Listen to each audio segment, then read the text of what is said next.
সাফল্য অপারেশন। আমার ভাতিজি গেছে কালকে একটা স্কুল খেয়ে বলছে, তার বয়স 1 মাস। খেয়ে বলছে বলতে আমার একটা ভাতিজি আছে, তার বয়স 5 বছর। সে দুষ্টামি করতে যেয়ে ওকে চুমা দিতে যেয়ে ওই স্টোভটা ওর হাতে থেকে ওর মুখের ভিতরে চলে গেছে। ওর মুখের ভিতরে যাওয়ার পরে আমরা জরুরিভাবে আমাদের ভোলা উপজেলা সরফেশন প্রাইভেট ক্লিনিকে নিয়ে গেছিলাম। ক্লিনিকে নেওয়ার পরে ডাক্তার রুল আমিন স্যারে এটা এক্সরে করে দেখছে। এক্সরে করে দেখে কি এটা ফ্যাটের মানে গলা দিয়ে নেমে ফ্যাটের ভিতরে চলে আসছে।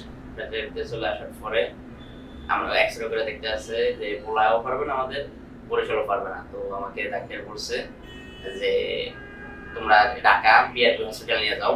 ওই হসপিটালে অপারেশন ছাড়ে মেশিন আছে, আত্মদিনিক মেশিন আছে, ওই মেশিনের মাধ্যমে এটা বের করতে পারবে, তোমাদের কোনো রিস্ক নেই। তো আমরা জরুরিভাবে আমরা ঢাকা চলে আসছি। আসার পরে এদিকে ইমার্জেন্সিতে বলার সাথে সাথে তারা ডাক্তারের সাথে কথা বলছে। যোগাযোগ করার পরে ডাক্তারে আবার এইদিকে এসে এক্সরে করছে। এক্সরে করে দেখে কি এরা ঠিক আছে, লাইনে আছে।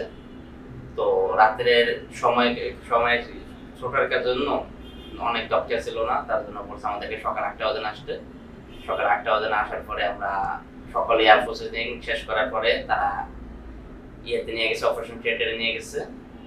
নেওয়ার পরে ইন্ডোস্কোপি মেশিন দিয়ে বের করছে। আলহামদুলিল্লাহ আমার বাচ্চা সুস্থ আছে। নাটটা বের করার জন্য তাদের ডাক্তাররা অনেক কষ্ট করছে, তাদের প্রতি আমরা কৃতজ্ঞতা। আর বিআরবি হসপিটালের প্রতিও কৃতজ্ঞতা। অনেক কষ্টের পরে আমার বাচ্চা এখন বর্তমানে আলহামদুলিল্লাহ অনেকটা ভালো আছে। সবাইকে অনেক অনেক শুভেচ্ছা। এই হসপিটালে গিয়েছিল, এতেও ভালোবাসা রইল।